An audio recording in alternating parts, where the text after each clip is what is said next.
Are there questions? So would it be possible for you to go to lecture 25? Lecture 25. Okay, let me just check. Ways to do it from here.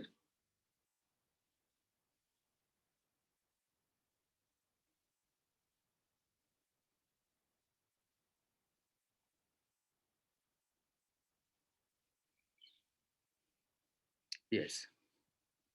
Could you go through this argument again? Because in the next slide, I think it's the other way around. Like in this, like if you could go to the second slide in this,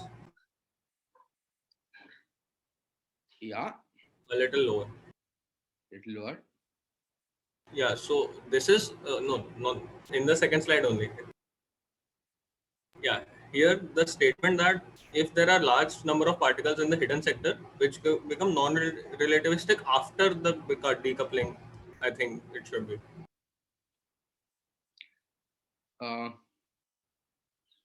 Let's see.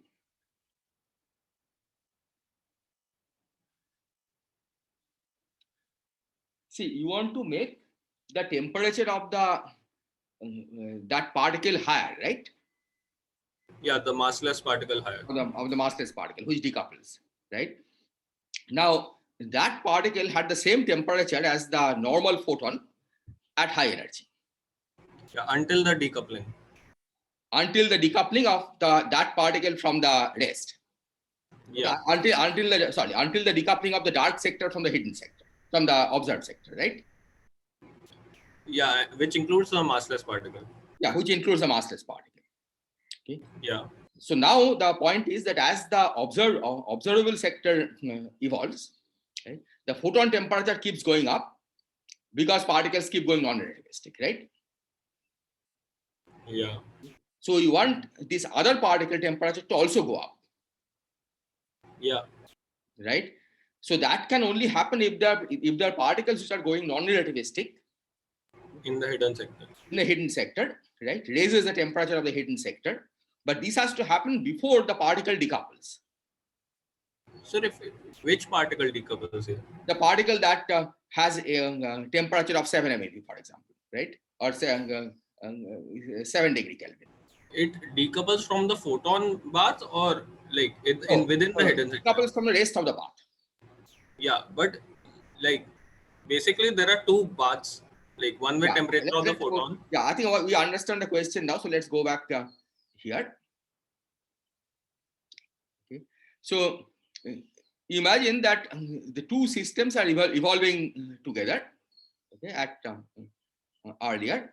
Then at some point there is a branching, right? There is a hidden sector and then there is an observable sector. Yeah. And then as it proceeds, various particles start decoupling, both in the observable sector as well as the hidden sector.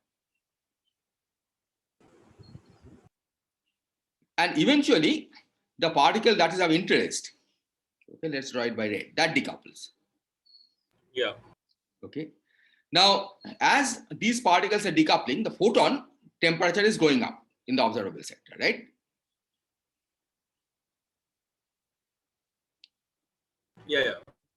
So in here, this particle, okay, at the time of decoupling, right? Let's say this is the time slice. Okay. It better be that the temperature of this particle is higher than the photon at this time, because photon temperature will go up even further. Right? After this, many of the standard model particles will decouple, the photon temperature will go up even further. So at this time slice, right, when this particle is decoupling, right, that's, I think I had said some 10 to the 6 MeV or something. 10 to the 6 is this red line. Yes. Not the HO like decoupling, the hidden sector. No. 10 to the 6 is this line. Yeah, okay. Right? The final, when the particle just decouples from everything else. And just goes as 1 by lambda sort of. Yeah, then from here onwards, it will go as 1 over lambda, right? Where the photon temperature will be higher than 1 over lambda because many more particles are going to decouple after this. So at this point itself, this temperature of this particle has to be much higher than the photon temperature. Right? So that today it has a higher temperature than the photon. Yeah.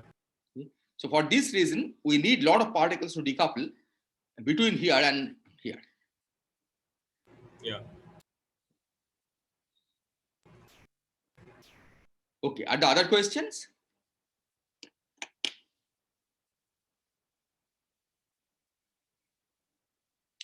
Okay, so let me start then. So we recall that we had this written down this general formula.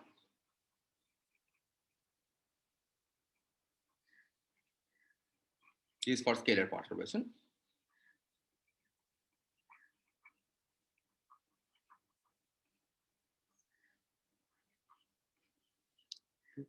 And the general formula was that given any observable chi, kt, it can be written as some function f of kt times ri of k. Okay, and ri of k basically is r of k t star.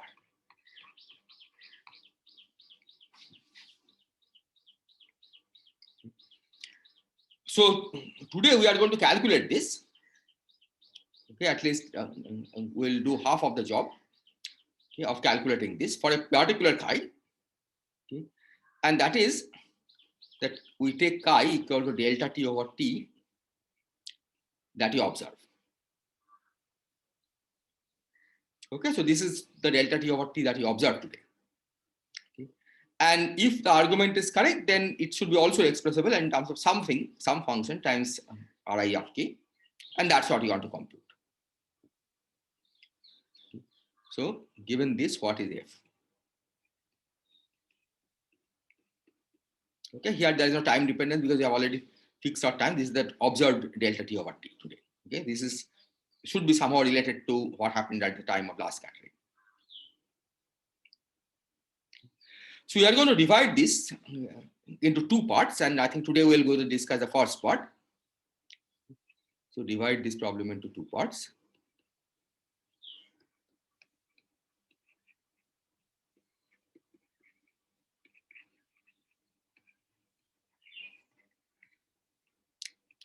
The first one is to choose a gauge, okay, which basically fixes the definition of time slice, and calculate delta t over t at some fixed time slice in that gauge.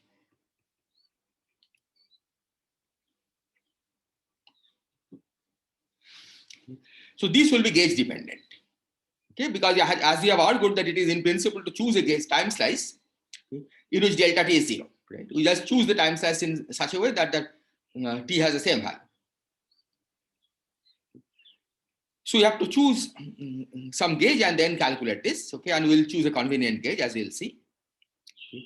And the second part, okay, which we'll try to discuss tomorrow, okay, is to relate delta t over t that we observed today to delta t over t at time t. Okay, and this will be roughly the last scattering time, okay, TLS.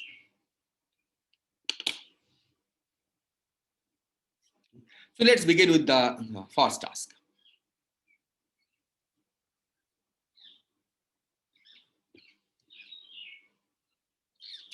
So which gauge should we choose?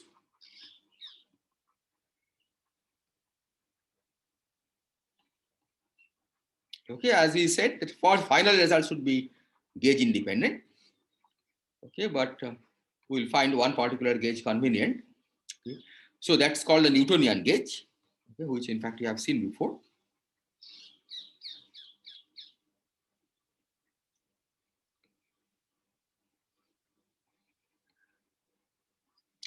That's E equal to 0 and B equal to 0.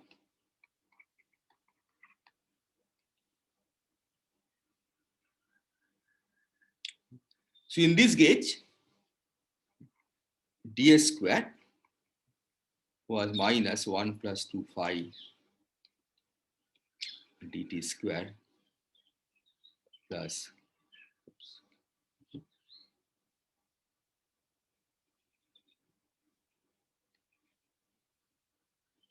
okay, in case it goes off, then I have to sign in again.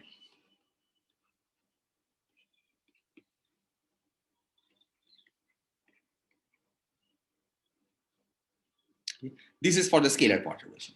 Okay, we are right now only considering scalar perturbation.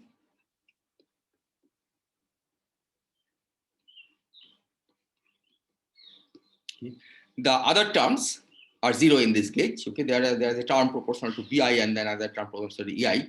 Those are all zero.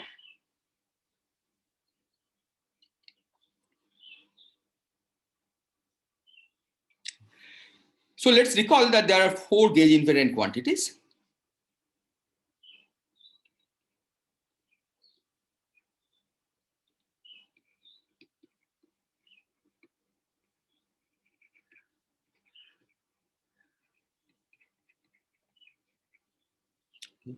Which are zeta r, psi b and phi b. But all of them, okay, the equation of motion plus boundary condition, okay, basically determines all of them Ri, okay, which is R at T star, okay, at the horizon exit.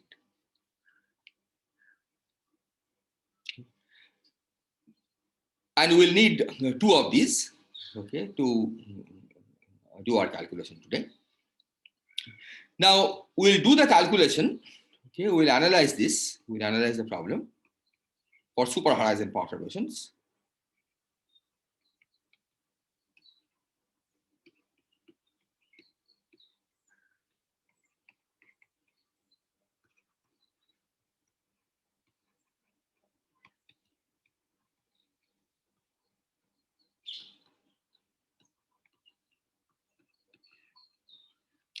But on the way, we'll point out where it makes a difference,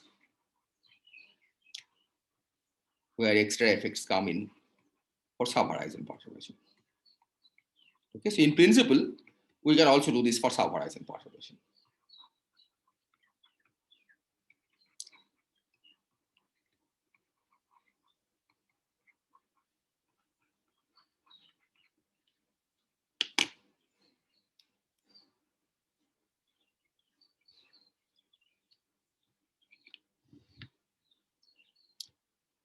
So let me recall the definition of psi b.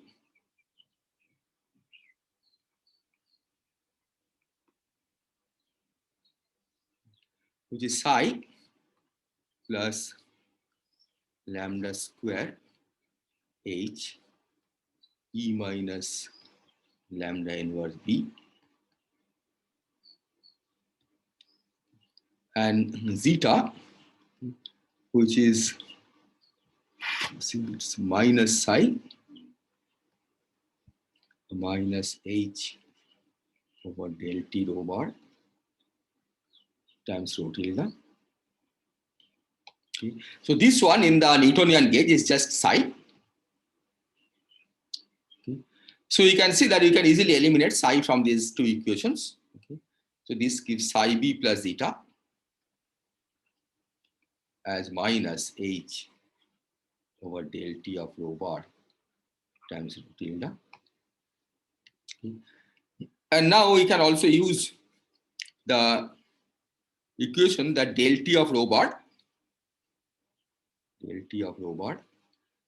is minus 3h rho bar plus p bar. This is something we had seen earlier. Right? This is the energy conservation.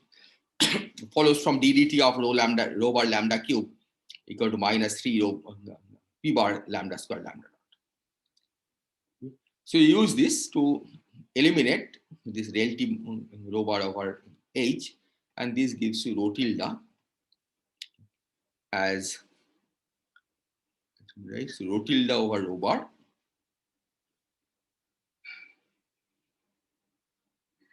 okay, rho tilde.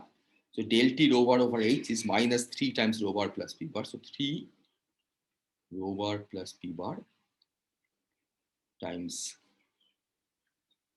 h gets cancelled, right? I think that's times psi b plus zeta.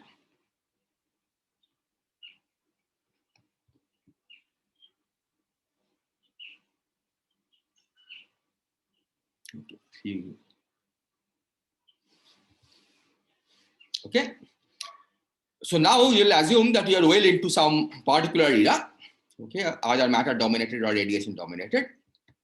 Okay. So we have P bar equal to W rho bar. Okay, that's the equation of state.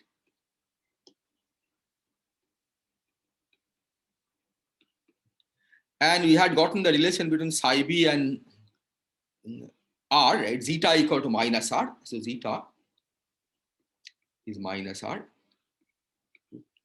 And psi b, if you recall, in a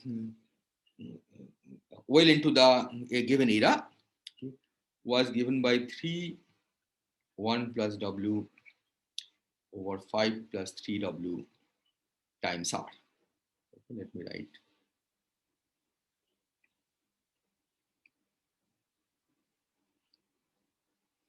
So you're basically going to substitute this here.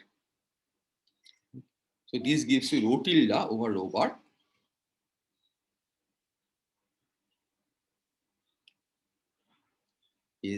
So this gives you 3 times 1 plus W, 3 times 1 plus W. And here psi b plus zeta, so minus R plus R times 3 times 1 plus W over 5 plus 3W. And that's basically minus, I think this numerator becomes 6 because 5 minus 3 is 2. Okay, so 2 times 3, so minus 6, 1 plus W over 5 plus 3W times R.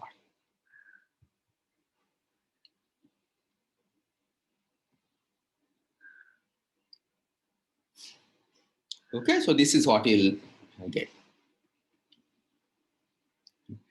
Now, in a radiation dominated era, rho tilde over rho bar, so in radiation dominated era,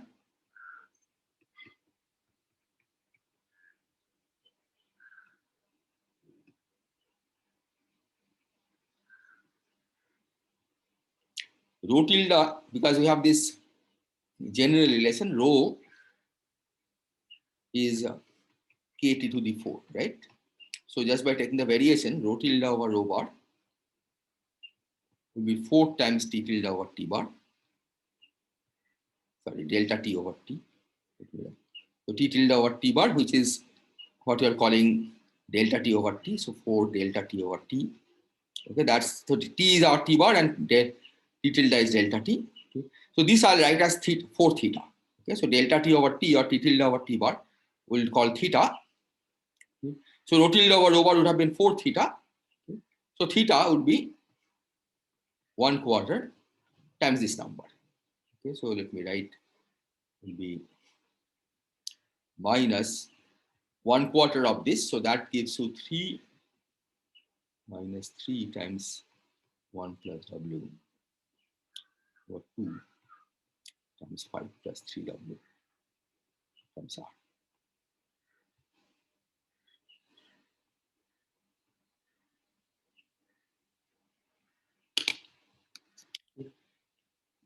So this is rho tilde over rho bar in the radiation domain, or this is T tilde over T or delta T over T in the radiation dominated era.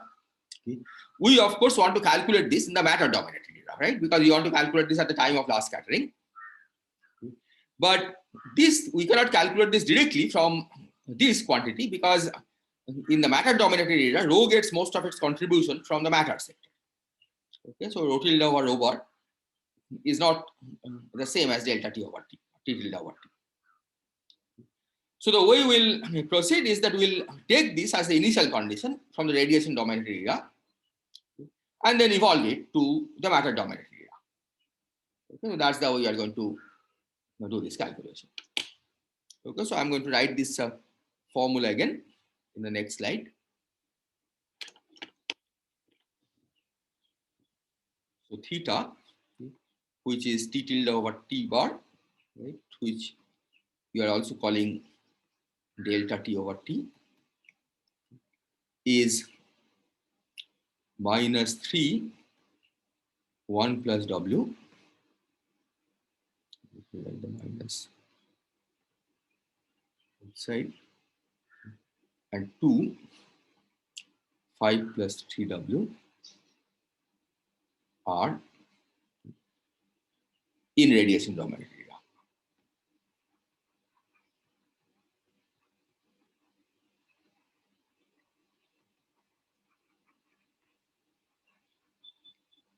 But there, of course, you know what W is, right? Because W is 1/3 for radiation domination. So this gives you theta as minus 3 times 1 plus 1/3 is minus 4/3. So minus 4 over 2 times this is 1/3 is 1. So 2 times 6 R. So that gives you minus 1/3 R. Okay, let me just check that I have it. Yeah, minus 1/3 R. So this is where we will start, and then you evolve it to see what we get. Are there questions? Is this clear? Evolve what? Theta. Yeah, evolve it in time. Right? And you will see how to do this. Okay, so we basically want to evolve the temperature in time as a function of time, or delta T as a function of time, to find out what it becomes in the matter dominated Yeah, okay. area. In fact, we will do something a little more general. So recall that in the background, we had already seen that if we start from a thermal distribution, then it remains thermal as long as the particles are massless. Okay, even after the radiation decouples, even after the particle decouples. Now here you are talking about not the background but also the fluctuation. So you want to check that the fluctuations also remain, that it makes sense to talk about the temperature of the fluctuation, right? In other words, the temperature should depend on which momentum you are measuring. So the distribution should look thermal. Only then you can talk about the fluctuation in the temperature.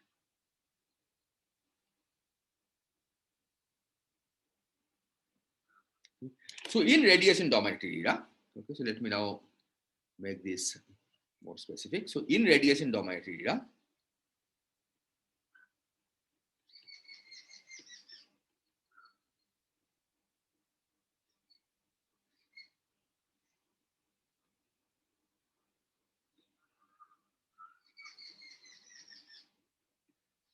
we have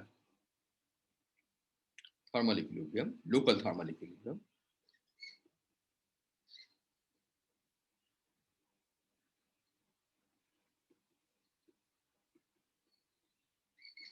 and the thermal distribution.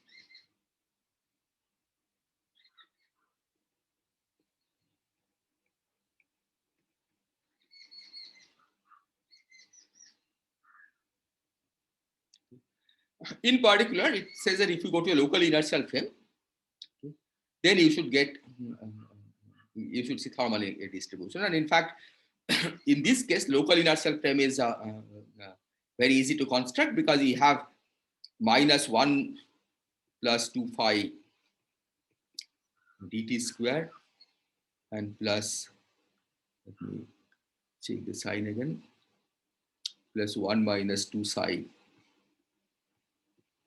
dx square. So phi and psi are constants, right? As we have seen that they approach constants in well into the radiation dominated era. So all you have to do is that you just scale t by 1 plus phi and scale x by 1 minus psi, and then you have a flat metric. So that's a locally flat metric, and in that local inertial frame, you should expect a thermal distribution. So let me be a little more specific, okay, of what it means.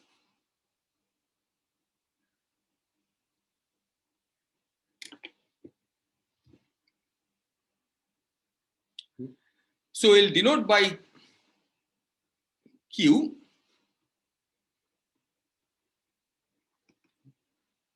say as the phase space coordinates of a photon.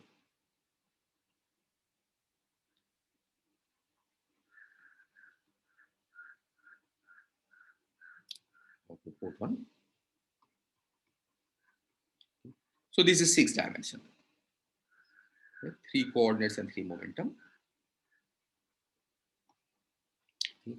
But these Q's you don't need to take canonically conjugate momentum, right? Because you will tie in canonically conjugate coordinate system. Okay? Let's take this as some general coordinates in the phase space.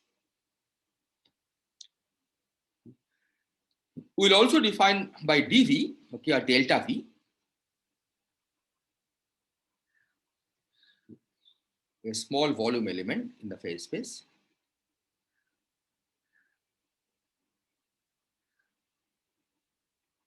In the phase space.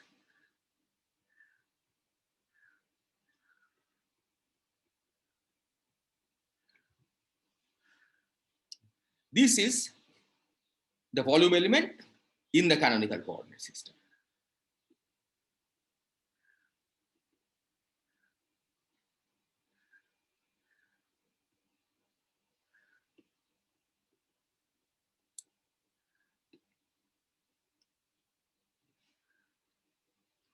And then we'll define by F of Q alpha T. Well, sorry, this F is not the same as the F that we introduced earlier. Okay, so this is different from the FKT that you are trying to calculate. So forget about that other F. Okay, these are distribution function. So F Q alpha T delta V is the number of photons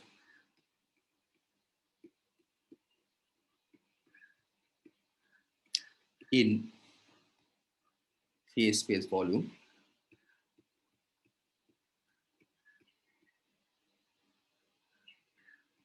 delta V.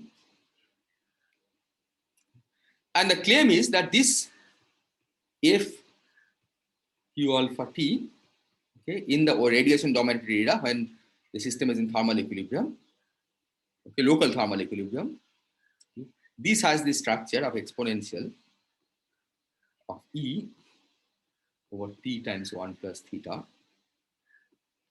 minus 1 inverse. Okay, this is the way we normally think of thermal distribution function, right?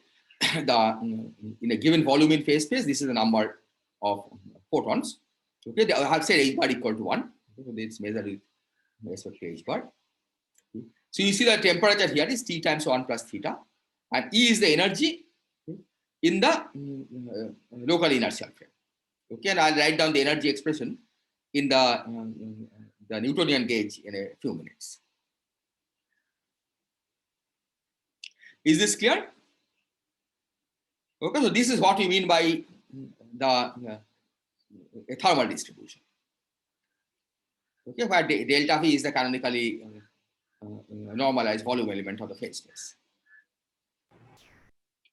So shouldn't the coordinates would have entered the RHS also? RHS. Yeah. Yeah, I mean. Yeah, so it depends on these coordinates only through this E. Right, in thermal equilibrium, it doesn't depend on the direction in which it's coming, right? It doesn't depend on the space coordinates, right? Because it's locally uniform. So it only depends through the C. Sir, what are these Q alpha again? Q alphas are the coordinates and the moment of the photons. Okay, we'll see, we'll introduce some particular coordinate. So these are the phase space coordinates of a photon, which is moving in this background, right? A thermal photon. Okay.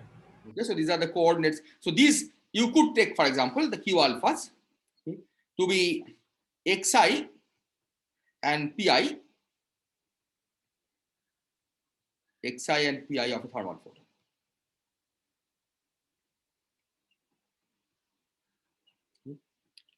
Now, these need not be canonically conjugate momentum. If you define xi and pi in the Newtonian gauge, for example, okay, in that coordinate system. But nevertheless, okay, these serve for Q alphas, okay. The volume element has to be calculated carefully because by going to the canonical coordinate system. And then this will be give you the total distribution, total number of photons in a certain range of x and certain range of p. Right? That's what thermal distribution is supposed to do, right? And the dependence on these variables, it's uniformity, local uniformity, means that the xi's are not relevant and the pi's enter through this E. So xi, I mean, this expression is dependent on xi due to theta, right? Xi due to theta, yes. Yeah.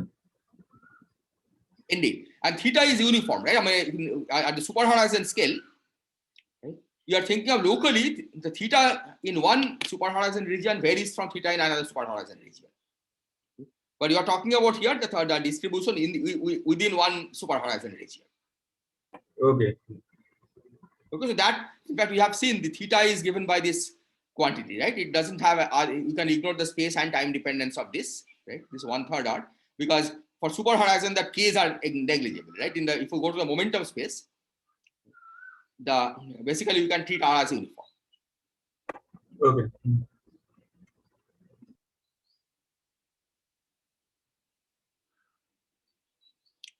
Is this okay? So should I proceed? Yeah. Okay, I'm going to write this again.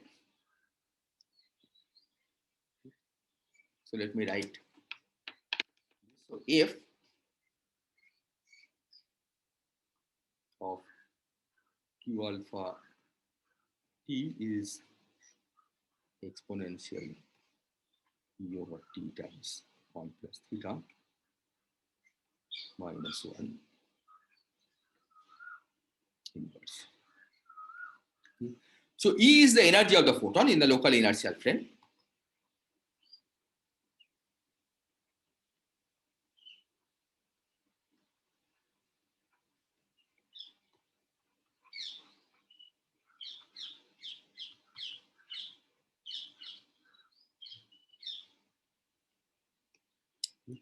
And in the Newtonian gauge,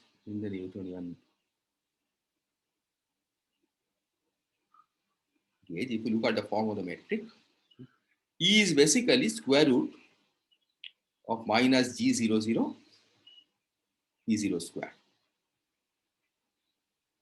Okay, which is G00 is 1 plus phi, right? So this is 1 plus 2 phi E0 square, is square root. So that's to first order 1 plus phi E0. Did I write it correctly? 1 plus phi or 1 minus phi? Let's just check this once more. Yeah, I think this is okay.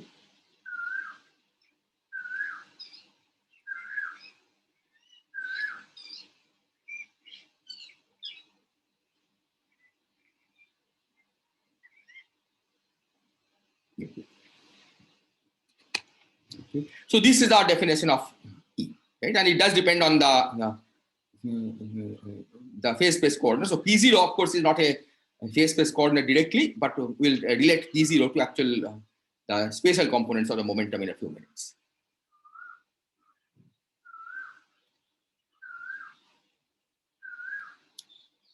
Okay, so P mu, let me just say here. So P mu is the force momentum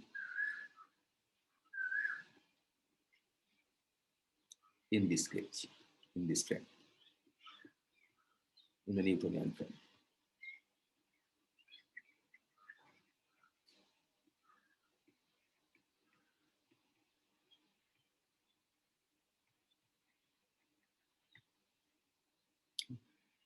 Now I'll give it as an exercise to show that rho tilde,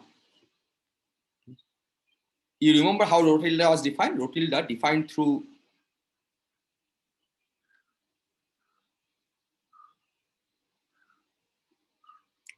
T00 as minus rho bar plus rho tilde, right? That's the way defined.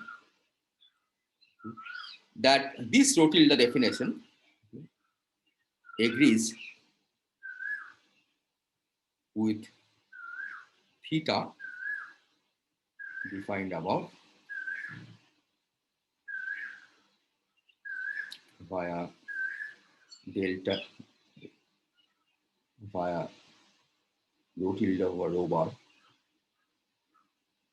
tilde over rho 1 equal to 4 theta. And for this, it's crucial that you have this one index down, one index up. Because of this, you see that you are supposed to calculate this in the local inertial frame, right? And the local inertial frame, as I said, in the well into the radiation dominant era, just is a rescaling of time coordinate. And under the rescaling of time coordinate, this just becomes the standard energy. Okay, just becomes P0. And this one doesn't change because of this lower zero, upper zero. So this one actually remains minus rho bar plus rho tilde under that rescaling of the time coordinate. And that's important because then you can just apply this rho tilde equal to kt to the rho equal to kt to the 4 in the local inertial frame. Yeah, and from there you can read out this relation. But if, for example, we had used T with both lower components, okay, to define our rho tilde, then there'll be extra factor of 5 when you try to make this relation. Okay, so there'll be some terms involving 5 times P bar when you try to derive this relation. Okay, but here you can directly go to this local inertial frame in which this directly becomes the energy density in the local inertial frame, and this becomes the energy of the photon in the local inertial frame. And then the relationship becomes absolutely straightforward. Okay, because it's a thermal distribution in local inertial frame. You but just think about this and convince yourself that this is really the case.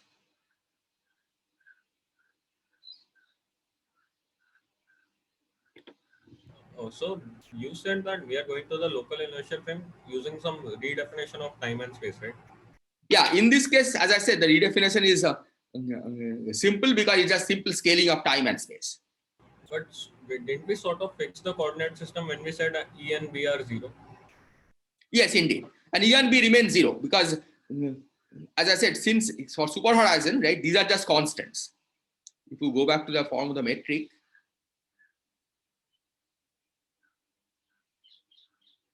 see, these are just constants for super horizon perturbation, right? The spatial derivatives you can ignore. Okay, that is why we can absorb them still. Like, Exactly, right? Spatial These can derivatives be you can ignore, and then this becomes also time independent well into the radiation dominated era. So you can just absorb them by simple rescaling, constant rescaling of T and X. yeah, okay. Yeah, and you still don't get any off diagonal terms, for example.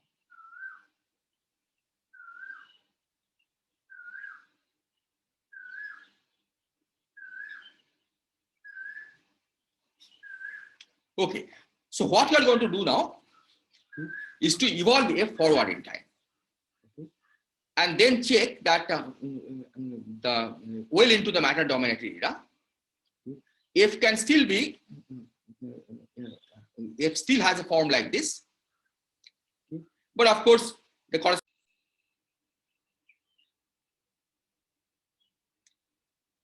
Okay, can you hear me? I think that somehow things got disconnected. Yeah. Okay, and I think it's still recording, so it should be okay.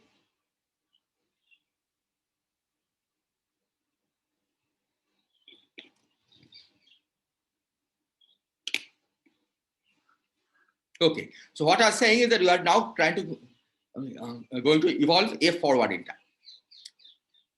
Okay, and that for this we are basically going to use the transport equation. And the one reason that we want to do this is because it's not really necessary for this case. Okay, for the super horizon perturbation, but you will see the various subtleties that come in. Okay, when you look at the sub horizon. So you are not sharing your screen right now. Oh, sorry. I think I have to do this again. 1 minute.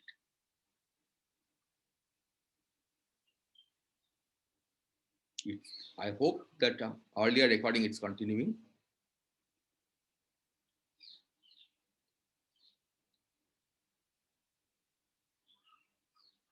I did sign in. Okay, now I have to, I think, redo this because I have to convert